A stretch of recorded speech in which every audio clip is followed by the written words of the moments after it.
नमस्ते मेरे प्यारे दोस्तों।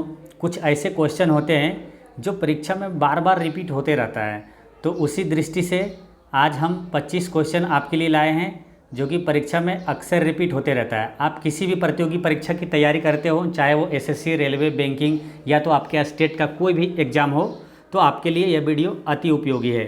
तो चलिए स्टार्ट करते हैं। पहला क्वेश्चन है कि कार्य का मात्रक है, तो कार्य का मात्रक है जूल। इसका करेक्ट आंसर हो जाता है जूल। कार्य का मात्रक क्या है? जूल। नेक्स्ट क्वेश्चन है पास्कल इकाई है, तो पास्कल दाब की इकाई है। ठीक है, ये ध्यान रखना है, पास्कल दाब की इकाई है। नेक्स्ट क्वेश्चन है कि पारसेक इकाई है, तो इसका करेक्ट आंसर है दूरी का। दूरी की इकाई क्या है? पारसेक। एक क्वेश्चन इसी तरह आता है कि प्रकाश वर्ष किसकी इकाई है, तो वो भी दूरी की इकाई है। एक क्वेश्चन अगर आपसे ये पूछा जाए कि दूरी मापने की सबसे बड़ी इकाई क्या है, तो वो है पारसेक, ये ध्यान रखना है। नेक्स्ट क्वेश्चन है कि डोब्सन इकाई का प्रयोग किया जाता है, तो इसका करेक्ट आंसर है कि डोब्सन का प्रयोग किया जाता है ओजोन परत की मोटाई मापने में, ये ध्यान रखना है। ओजोन परत की मोटाई मापने में डोब्सन इकाई का प्रयोग किया जाता है। नेक्स्ट क्वेश्चन है कि मैनोमीटर द्वारा किसकी माप की जाती है, तो इसका करेक्ट आंसर है गैसों का दाब मापा जाता है। मैनोमीटर से क्या मापा जाता है? गैसों का दाब। नेक्स्ट क्वेश्चन है कि शून्य से स्वतंत्र रूप से गिरने वाली वस्तु में डैश होता है, क्या होता है? तो समान त्वरण होता है, यानी कि शून्य से स्वतंत्र रूप में जो वस्तु गिरेगी तो उसमें त्वरण समान होगा, ये ध्यान रखना है। नेक्स्ट क्वेश्चन है कि वॉशिंग मशीन का कार्य सिद्धांत है, तो वॉशिंग मशीन किस सिद्धांत पे कार्य करता है? तो अपकेंद्रन के सिद्धांत पे कार्य करता है, ये ध्यान रखना है, अपकेंद्रन। नेक्स्ट क्वेश्चन है कि रॉकेट डैश के सिद्धांत पर कार्य करता है, तो रॉकेट संवेग संरक्षण के सिद्धांत पे कार्य करता है, ये ध्यान रखना है। अच्छा, रॉकेट न्यूटन के किस नियम पे काम करता है, तो ये ध्यान रखना है, न्यूटन के गति के तीसरे नियम पर रॉकेट सिद्धांत जो काम करता है, ये ध्यान रखना है। नेक्स्ट क्वेश्चन है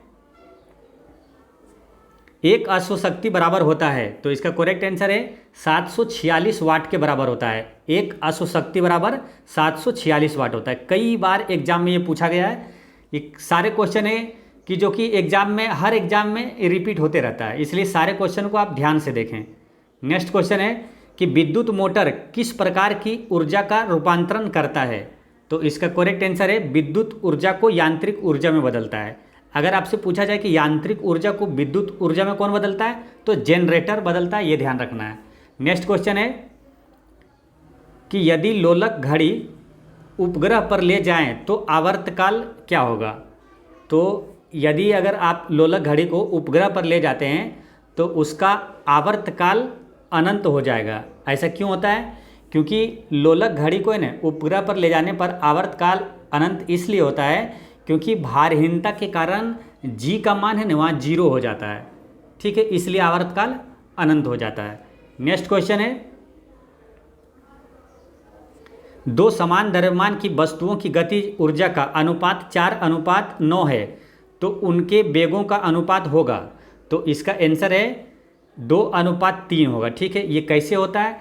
तो आप एक जो सूत्र है याद रखना है, गतिज ऊर्जा बराबर होता है, यानी काइनेटिक एनर्जी बराबर होता है हाफ mv²। इसे आप याद रखेंगे तो इससे आपको 2-3 क्वेश्चन है ना बनेगा, क्योंकि 2-3 क्वेश्चन इससे पूछा जाता है। जैसे कभी आपसे पूछेगा कि वेग का मान अगर दोगुना कर दिया जाए तो गतिज ऊर्जा कितना गुना हो जाएगा, तो 4 गुना हो जाता है ना, v² है तो 4 गुना हो जाता है। तो इसी तरह इससे क्वेश्चन आता है, तो इसको तो आप याद रखेंगे कि गतिज ऊर्जा बराबर होता है हाफ mv²। अब देखिए यहाँ पूछा है कि दो समान द्रव्यमान, यानी कि समान द्रव्यमान यानी कि m समान है, ठीक है, वस्तुओं की गतिज ऊर्जा का अनुपात इतना है, यानी गतिज ऊर्जा ये, यानी कि आप 2 इस तरह मान लीजिए। ठीक है, हाफ, फिर हाफ mv²। ठीक है, यहाँ v1 कर दीजिए, यहाँ v2 कर दीजिए। ठीक है, देखिए द्रव्यमान अगर सेम है तो ये m से m कट जाएगा और हाफ से हाफ ये कट जाएगा, और दोनों का अनुपात दिया हुआ है 4:9। ठीक है, तो पूछा है वेगों का अनुपात क्या होगा, तो ये जो स्क्वायर है ये इधर चला जाएगा तो अंडर रूट हो जाएगा, यानी कि v1 और v2 का अनुपात कितना हो जाएगा, अंडर रूट इधर जाएगा और ऐसे अंडर रूट होगा, तो यानी इसका हो जाएगा 2 और यहाँ हो जाएगा 3, यानी 2:3 हो जाता है। तो ऐसे निकल जाता है। तो आपको याद रखना है काइनेटिक एनर्जी बराबर ½ mv²। तो इसका आंसर हो जाता है 2:3। नेक्स्ट क्वेश्चन है कि पिंड का भार क्या होता है, ध्रुवों पर सर्वाधिक होता है, या तो विषुवत रेखा पर अधिक होता है, या पृथ्वी पर सभी जगह एक समान होता है, या मरुस्थलों पर सबसे अधिक होता है। तो इसका आंसर है कि ध्रुवों पर सर्वाधिक होता है। पिंड का भार ध्रुवों पर सर्वाधिक होता है। ऐसा क्यों होता है? क्योंकि ध्रुवों पर पृथ्वी की त्रिज्या न्यूनतम होता है, इसलिए ध्रुवों पर जी जो होता है गुरुत्व उच्च होता है। देखिए ऐसे समझिए, देखिए अगर ये पृथ्वी बनाते हैं, ठीक है, तो ये भूमध्य रेखा हो गया और ये विषुवत रेखा हो गया, ठीक है। तो आपसे कभी ये क्वेश्चन भी पूछ लिया जाता है कि पिंड का भार न्यूनतम कहाँ होता है, तो उसका आंसर होता है भूमध्य रेखा पर। तो आप कभी कंफ्यूज हो जाते हैं, इसलिए आज अच्छे से इसको समझिए ऐसा क्यों होता है। जैसे इसका जैसे बताया गया है कि पृथ्वी की त्रिज्या न्यूनतम होती है ध्रुवों पर। तो कैसे न्यूनतम होती है? देखिए यहाँ केंद्र है, पृथ्वी का केंद्र है, तो ये जो दूरी है ये है आपका, यानी कि भूमध्य रेखीय जो व्यास है वो 12,756 किलोमीटर होता है, ठीक है, 12,756 किलोमीटर होता है। तो ये जो त्रिज्या, केंद्र से जो त्रिज्या हो जाएगी ये, तो ये हो जाता है 6,378 किलोमीटर, ठीक है, इसका आधा हो जाता है।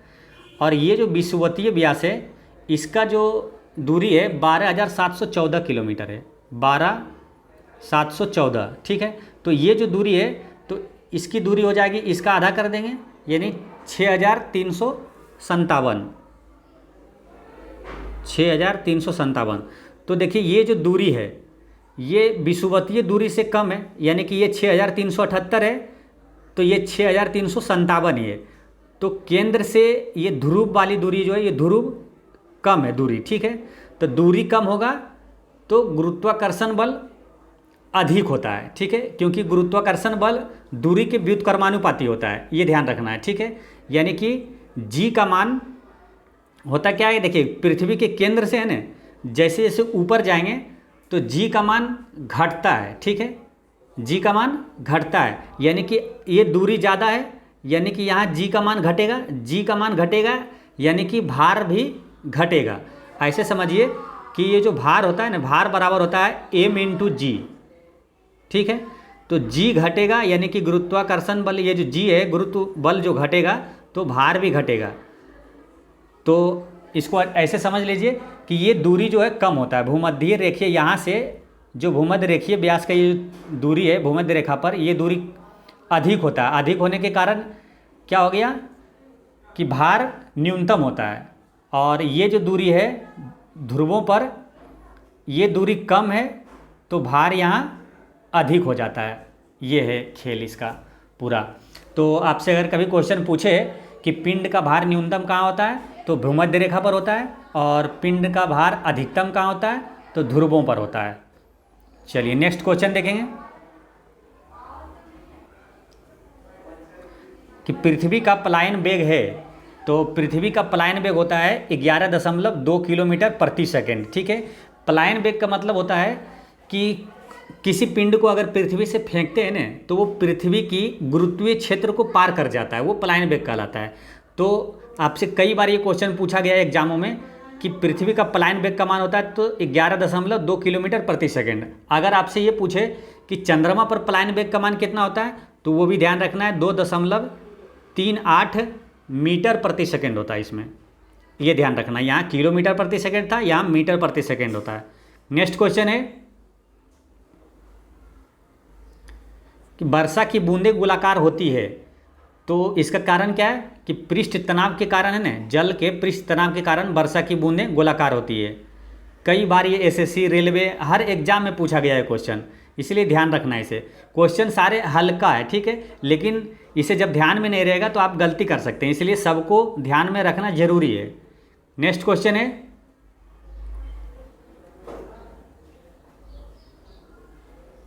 लैंप की बत्ती में तेल ऊपर चढ़ने का कारण है, तो इसका करेक्ट आंसर है केशिकत्व के कारण जो लैंप की बत्ती में तेल ऊपर चढ़ता है केशिकत्व के कारण, ठीक है। या तो आपसे कभी पूछे कि पेड़ों में जो जो जल होता है जो ऊपर चढ़ता है वो भी किसके कारण होता है, तो केशिकत्व के कारण होता है।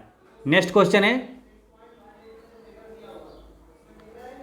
कि बादलों के वायुमंडल में तैरने का कारण है कि उसका कम घनत्व, यानी कि बादल का घनत्व वायुमंडल के घनत्व से कम होता है, इसके लिए ही वो क्या होता है, बादल है ना वायुमंडल में तैरता है, ये ध्यान रखना है। कोई भी किसी भी प्रकार का आपसे क्वेश्चन पूछे, जैसे कि आपसे पूछ दे कि केरोसिन तेल पानी के ऊपर तैरता है क्यों, तो वो घनत्व कम होने के कारण तैरता है, जिसका घनत्व कम होता है वो ऊपर तैरता है, ये ध्यान रखना है। नेक्स्ट क्वेश्चन है, अब जैसे यहाँ क्वेश्चन पूछा गया है कि मिट्टी का तेल पानी के ऊपर इसलिए तैरता है क्योंकि उसका घनत्व पानी के घनत्व से कम होता है। इसका आंसर हो गया बी, क्योंकि मिट्टी का तेल का जो घनत्व है पानी के घनत्व से कम होता है। नेक्स्ट क्वेश्चन है, ध्वनि तरंगों की चाल किस माध्यम में तीव्रतम होती है, तो ध्वनि की चाल सबसे अधिक होता है ठोस में, ये ध्यान रखना है। उसके बाद होता है द्रव में, फिर गैस में। एक क्वेश्चन अगर आपसे ये पूछा जाए कि ध्वनि किस में गमन नहीं करता है, मतलब किस में नहीं चल सकता है, तो ध्वनि तरंगे जो है निर्वात में नहीं चल सकता, ये ध्यान रखना है। ध्वनि तरंगे निर्वात में गमन नहीं करता है, लेकिन प्रकाश तरंगे निर्वात में भी गमन करता है, ये ध्यान रखना है। नेक्स्ट क्वेश्चन है कि ध्वनि के स्रोत वो परावर्ती सतह के मध्य न्यूनतम कितनी दूरी होनी चाहिए जिससे कि प्रतिध्वनि स्पष्ट रूप से सुनाई दे सके, यानी कि प्रतिध्वनि को स्पष्ट रूप से सुनने के लिए ध्वनि के स्रोत वो परावर्ती सतह के बीच न्यूनतम दूरी कितनी होनी चाहिए, तो 17 मीटर होनी चाहिए, ये ध्यान रखना है। नेक्स्ट क्वेश्चन है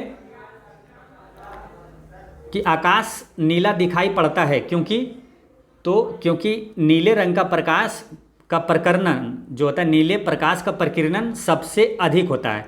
प्रकीर्णन अधिक होने के कारण क्या होता है, नीले रंग का जो बिखराव अधिक हो जाता है तो वो नीला दिखाई पड़ता है, ठीक है, ये ध्यान रखना है। देखिए नीले रंग का प्रकाश का प्रकीर्णन अधिक होता है तो इसका तरंगदैर्घ्य कम होता है, ये ध्यान रखना है। और सबसे कम प्रकीर्णन किसका होता है, लाल रंग का प्रकीर्णन सबसे कम होता है, क्योंकि लाल रंग का तरंगदैर्घ्य अधिक होता है। और अगर एक क्वेश्चन ये पूछा जाए आपसे, पूछा जाता है कि अस्त होते समय सूर्य जो अस्त होते समय सूर्य का लाल रंग दिखाई देता है, वो किसके कारण दिखाई देता है, तो प्रकीर्णन के कारण ही दिखाई देता है, ये ध्यान रखना है। नेक्स्ट क्वेश्चन है, विश्व स्वास्थ्य संगठन के अनुसार एक नगर के लिए सुरक्षित ध्वनि प्रदूषण स्तर है, यानी कि WHO ने नगर के लिए सुरक्षित ध्वनि प्रदूषण जो है ना स्तर कितना माना है, तो वो माना है 45 डेसिबल, ये ध्यान रखना है। एक क्वेश्चन पूछा जाता है कि ध्वनि को मापा जाता है, तो किस में मापा जाता है, डेसिबल में मापा जाता है, ये ध्यान रखना है। नेक्स्ट क्वेश्चन है कि CT स्कैन में प्रयोग में लाई जाती है, तो इसका आंसर है एक्स किरणें का प्रयोग किया जाता है, ठीक है। CT स्कैन में किसका प्रयोग किया जाता है, एक्स किरणें में। आप जैसे हॉस्पिटल में देखते हैं कि एक्सरे किया जाता है, ठीक है, तो वो वहीं से रिलेट करके ध्यान रखना है, CT स्कैन में एक्सरे यानी एक्स किरण का प्रयोग किया जाता है, ठीक है। एक क्वेश्चन ये पूछा जाता है कि टेलीविज़न रिमोट कंट्रोल में किस किरण का प्रयोग किया जाता है, तो अवरक्त किरणें का प्रयोग किया जाता है, ये ध्यान रखना है। नेक्स्ट क्वेश्चन है,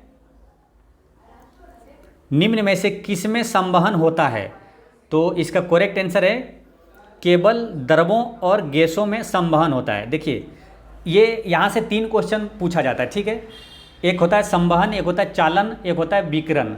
तो आपसे क्वेश्चन अगर ये पूछा जाता है कि ठोस में ऊष्मा का संचरण किस विधि द्वारा होता है, तो चालन विधि द्वारा होता है।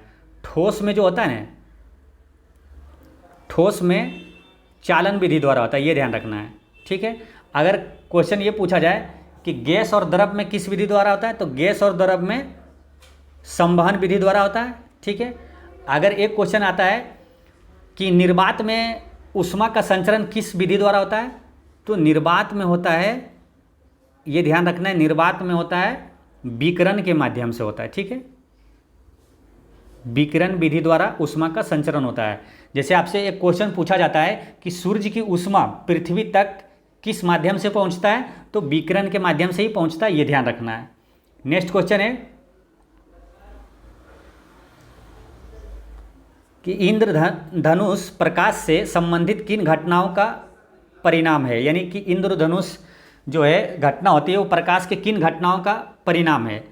तो ये होता है, इसका करेक्ट आंसर है अपवर्तन और परावर्तन के कारण होता है। ठीक है, देखिए इंद्रधनुष में जो घटना होता है इंद्रधनुष का, उसमें शामिल होता है सूर्य के प्रकाश का वर्ण विक्षेपण, परावर्तन या पूर्ण आंतरिक परावर्तन और अपवर्तन शामिल होता है, ये ध्यान रखना है। नेक्स्ट क्वेश्चन है कि प्रतिरोध का मात्रक है, तो प्रतिरोध का मात्रक होता है ओम। ठीक है, इसका करेक्ट आंसर है ओम। प्रतिरोध का मात्रक होता है ओम। लेकिन एक क्वेश्चन अगर आपसे पूछा जाता है, अभी एनटीपीसी में पूछा गया था कि प्रतिरोधकता का मात्रक होता है, प्रतिरोधकता, अगर ये लग गया ना रोधकता, प्रतिरोधकता का मात्रक होता है, तो कई लोग है ना ओम टिक करके आ गए थे, लेकिन ध्यान रखना है प्रतिरोधकता का मात्रक होता है ओम मीटर, ये ध्यान रखना है ओम मीटर। ठीक है, देखिए प्रतिरोध का मात्रक है ओम, अब प्रतिरोधकता का है ओम मीटर, इसे ऐसे रिलेट कर लीजिए। देखिए प्रतिरोध छोटा है तो इसका आंसर भी छोटा होगा। ठीक है, छोटका का छोटका आंसर, और ये बड़ा प्रतिरोधकता ये थोड़ा बड़ा हो जाता है तो बड़का का बड़का आंसर, यानी कि प्रतिरोधकता का मात्रक होता है ओम मीटर, ये ध्यान रखना है। ठीक है दोस्तों, इस तरह फिजिक्स के 26 महत्वपूर्ण क्वेश्चन होता है समाप्त। अगली वीडियो में 50 महत्वपूर्ण क्वेश्चन लेके आऊँगा। ठीक है, जो कि परीक्षा के लिए अति उपयोगी साबित होगा। तो आप इस चैनल पर बने रहें। जय हिंद।